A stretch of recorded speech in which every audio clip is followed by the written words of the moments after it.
નમસ્કાર મિત્રો, આપણી ચેનલમાં તમારું સ્વાગત છે। તો આપણે આજે વાત કરીશું ભાગ 4ની।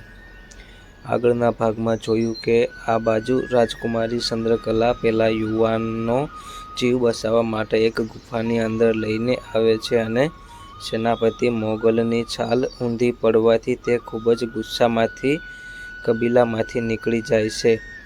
અને હવે આગળ રાજકુમારી ચંદ્રકલા પેલા યુવાનને ગુફાની અંદર લઈને આવે છે અને એક સ્વસ્થ જગ્યાએ લાવીને સુવડાવે છે અને તેના જખમમાંથી નીકળતા લોહીને બંધ કરવા માટે કોઈ ઉપાય વિચારવા લાગે છે।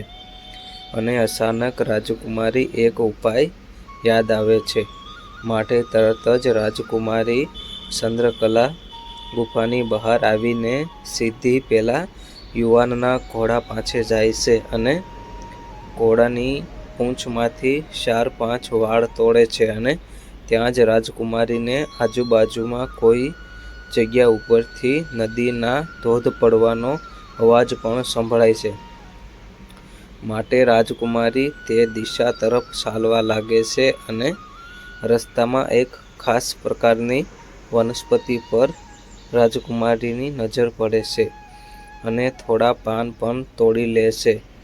રાત્રિના કારણે રાજકુમારીને રસ્તો બરાબર દેખાતો નથી અને જંગલની કાંટાળી વનસ્પતિના કાંટા રાજકુમારી શરીર સાથે ભરાય છે અને તેની મખમલ જેવી કાયામાંથી લોહી વહેવા લાગે છે। ચંદ્રનું આછું અજવાળું હોવા છતાં જંગલનો રસ્તો બરાબર દેખાતું નથી, પરંતુ ધીમે ધીમે કરીને પેલા પાણીના ધોધ સુધી પહોંચી જાય છે। ધોધ પાસે પહોંચીને પહેલા તો રાજકુમારી ચંદ્રકલા ભરપેટ પાણી પીવે છે અને પોતાના શરીર ઉપર લગાવેલું હલ્દી અને કુમકુમ લેપને પાણી વડે સાફ કરે છે, જે પેલા કબીલાના લોકોએ લગાવેલો હોય છે।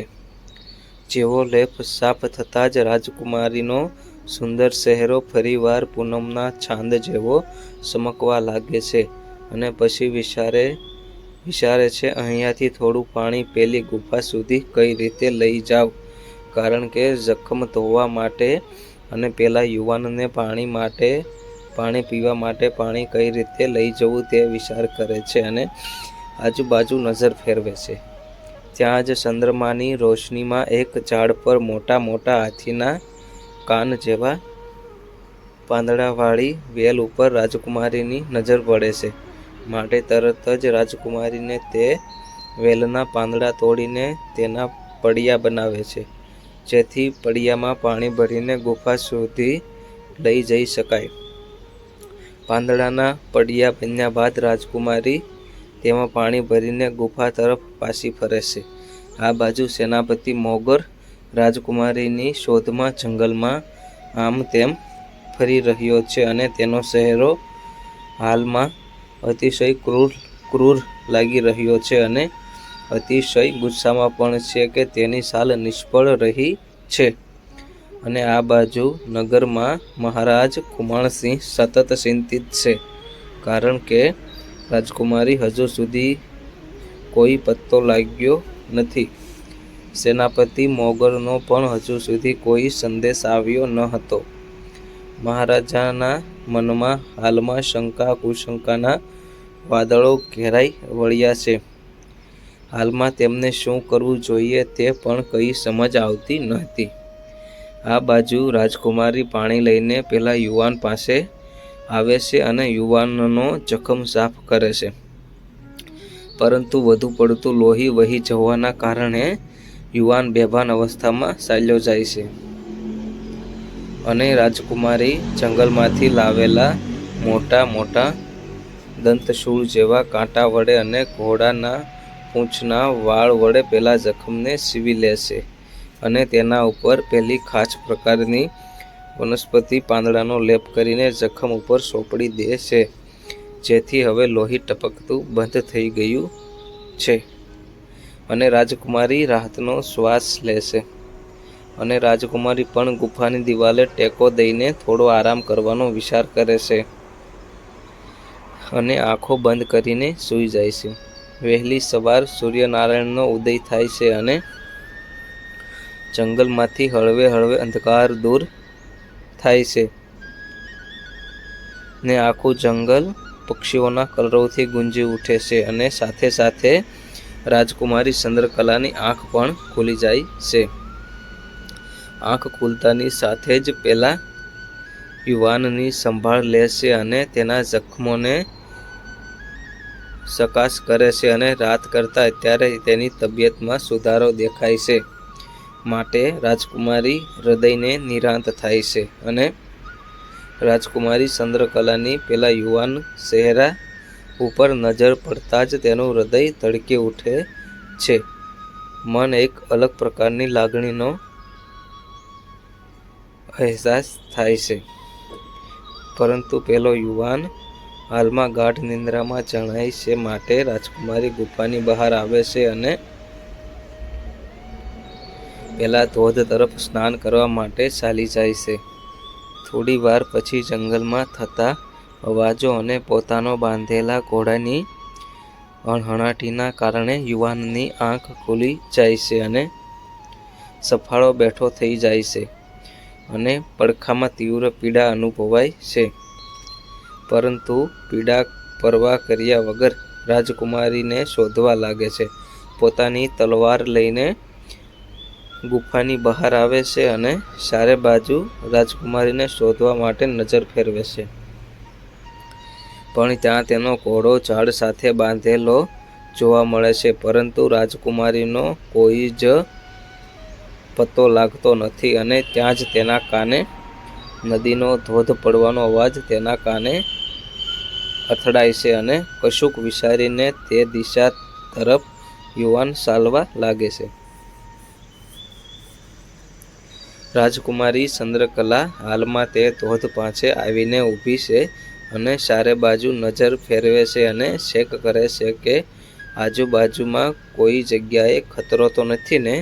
પરંતુ તેના સિવાય તેને ત્યાં બીજું કોઈ જ દેખાતું નથી અને તેના સિવાય ત્યાં બીજું કોઈ નથી એ વાતની પણ ખાતરી કરે છે અને સ્નાન કરવાનો વિચાર કરે છે. પરંતુ તેની પાસે બીજા કોઈ વસ્ત્ર હતા નહીં, તેથી થોડો સંકોચ અનુભવે છે કારણ કે તેના શરીર ઉપર હાલમાં પેલા યુવાનનો માથે બાંધવાનો સાફો જ લપેટાયેલો હતો. માટે જો તે સ્નાન કરવા જાય તો બીજા બદલાવા વસ્ત્ર ક્યાંથી લાવે તે વિચારમાં ખોવાઈ જાય છે અને ત્યાં જ તેની નજર પેલા રાત્રિવાળા વેલના પાન ઉપર પડે છે અને તે પાનને સ્નાન કરવા પરંતુ પોતાનું વસ્ત્ર બનાવવાનો વિચાર કરે છે અને એક ઝાડની ઓથમાં જઈને આખા શરીર ઉપર તે વેલના પાંદડાઓ વીંટાળી દે છે અને તેના શરીર ઉપર વીંટાળેલો સાફા તે નદીના કાંઠે મૂકીને અને સ્નાન કરવા લાગે છે. આ બાજુ પેલો યુવાન હાથમાં તલવાર લઈને રાજકુમારીને શોધતો શોધતો પેલા ધોધ પાસે પહોંચે છે અને રાજકુમારી ધોધની નીચે નાહતા જોઈને ત્યાં જ અટકી જાય છે. કારણ કે રાજકુમારી નાહવામાં એટલી મશગુલ થઈ જાય છે કે પહાડ ઉપરથી પડી રહેલા પાણીના પ્રવાહના કારણે રાજકુમારીના શરીર ઉપરના વેલના પાંદડા ક્યારે નીકળી ગયા તે રાજકુમારીને ભાન રહી નહોતી. તે પોતાની ધૂનમાં નાહવામાં મસ્ત થઈ જાય છે. પરંતુ પહેલો યુવાન રાજકુમારીના સૌંદર્ય અને રૂપને જોઈને ખોવાઈ જાય છે. આભો બનીને રાજકુમારીના રૂપનું રસપાન કરે છે. પરંતુ ત્યાં જ રાજકુમારીની છીંચ તેના કાને સંભળાય છે અને ધ્યાનભંગ થાય છે અને તેની નજર નદીમાં રહેલા મગર પર પડે છે જે હળવે હળવે રાજકુમારી તરફ વધી રહ્યો હતો. પરંતુ તરત જુવાન રાજકુમારીને બચાવવા માટે તલવાર લઈને નદીમાં છલાંગ લગાવી દે છે અને પેલા યુવાન મગર અને રાજકુમારી વચ્ચે આવીને ઊભો રહી જાય છે. માટે મગર સીધો યુવાન ઉપર હુમલો કરે છે. પરંતુ મગર યુવાનને હાનિ પહોંચાડે તે પહેલા તેની તલવાર મગરની આરપાર થઈ જાય છે. મગરનું પ્રાણપંખીડું ઉડી જાય છે. ઘટના એટલી ઝડપથી બની જાય છે કે રાજકુમારી આભી બનીને આખી ઘટના જોવે છે. પોતાના જીવ 2 વાર બચાવનારો ઉપકારનો બદલો કેવી રીતે વાળવો એના વિશે વિચારવા લાગે છે. પેલો યુવાન નદીમાંથી બહાર આવે છે, પરંતુ રાજકુમારીના શરીર ઉપર કપડાં ના હોવાને કારણે પોતાની નજર ફેરવી લે છે અને રાજકુમારીને પણ વાસ્તવિકતાનું ભાન થાય છે. દોડીને નદી કાંઠે પડેલો સાફો લઈને ઝાડની પાછળ સંતાઈ જાય છે અને સાફો વીંટાળીને બહાર આવે છે, પરંતુ લજ્જાના કારણે હજુ પણ તેનું માથું નીચે નમેલું હતું અને હવે બંને ચૂપચાપ ગુફા તરફ ચાલવા માંડે છે. પરંતુ રસ્તામાં એકબીજા સાથે વાત કરવા પણ શરમ અનુભવે છે. જંગલનો રસ્તો કાપતા કાપતા બંને ગુફાની સામે આવીને ઊભા રહે છે. પેલો યુવાન રાજકુમારીની સામે જોઈને માથું નીચું નમાવી લે છે અને સામે રાજકુમારી પણ લજ્જાની મારી પાણી પાણી થઈ રહી છે. બંને ગુફામાં અડધી કલાકથી હવે આવ્યા છતાં હજુ સુધી કોઈ પણ વાત થઈ શકી નહોતી અને પછી ધીરે રહીને રાજકુમારી ચંદ્રલેખા વાતની શરૂઆત કરતા પૂછે છે કે તમારું જખમ હવે કેવો છે અને તમે કોણ છો? તમારું નામ શું છે? તમે ક્યાં રહો છો? આવા બધા પ્રશ્નો એકી સાથે પૂછી નાખે છે અને સામે પેલો યુવાન પણ પોતાનો પરિચય આપતા કહે છે કે મારું નામ પ્રતાપ છે અને હું બાજુના રાજ્ય ફતેહગઢનો રાજકુમાર છું. રાજકુમારી ચંદ્રકલા, તમે મને બચાવવા માટે પેલા દાનવ પાસે કેવી રીતે પહોંચ્યા હતા? પ્રતાપ. રાજકુમારી ચંદ્રકલાની આંખમાં આંખ નાખીને વાત કરે છે કે હું પણ મારા સૈનિકો સાથે શિકાર પર આવ્યો હતો અને રસ્તો ભૂલી જવાના કારણે એ જગ્યા ઉપર આવી ચડ્યો હતો. ચંદ્રકલા.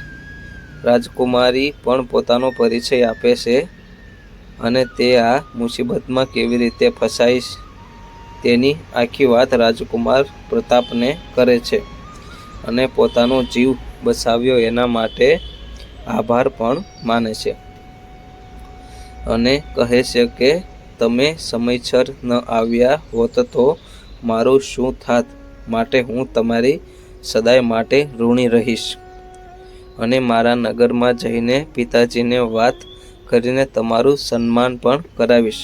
પ્રતાપ.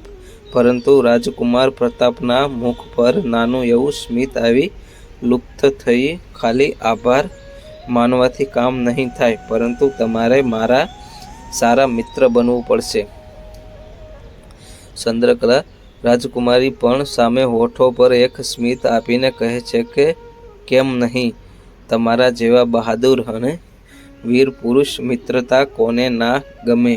હું પણ તમારા જેવા મિત્રની મિત્રતાને ઝંખી રહી હતી. એમ કહી બંને એકબીજા હાથ લાંબા કરીને હાથ મેળવે છે અને એક બીજાની હસી ગુફામાં ગુંજી ઉઠે છે. ત્યાં જ વાતાવરણમાં ઘોડાના ડાબલાનો અવાજ ગુંજી ઉઠે છે અને એક સાથે ઘણા બધા ઘોડા આ બાજુ આવી રહ્યા હોય તેવું લાગી રહ્યું હતું. બંને બહાર આવીને જુએ છે તો સેનાપતિ મોગર પોતાના સૈનિકોને લઈને ગુફાની સામે આવીને ઊભો રહી જાય છે. જેવા રાજકુમારી ચંદ્રકલા અને રાજકુમાર પ્રતાપને ગુફાની બહાર આવતા જોવે છે અને રાજકુમારીના શરીર પરના વસ્ત્રો જોઈને સેનાપતિ મોગર ગુસ્સો સાત આસમાને ચડી જાય છે. પ્રતાપને બંદી બનાવવાનો હુકમ સૈનિકને આપે છે. ક્રમશઃ. તો આગળના ભાગમાં આપણે જોઈશું કે આગળના ભાગમાં શું થાય છે. તો આવતા ભાગ 5મો આવે ત્યાં સુધી વાટ જુઓ. જો આ વિડીયો પસંદ આવ્યો તો ચેનલને સબસ્ક્રાઈબ કરજો. ચેનલમાં નવા હોય તો ચેનલને સબસ્ક્રાઈબ કરજો. મળીએ પાછા બીજા વિડીયોમાં. ત્યાં સુધી આવજો બધા.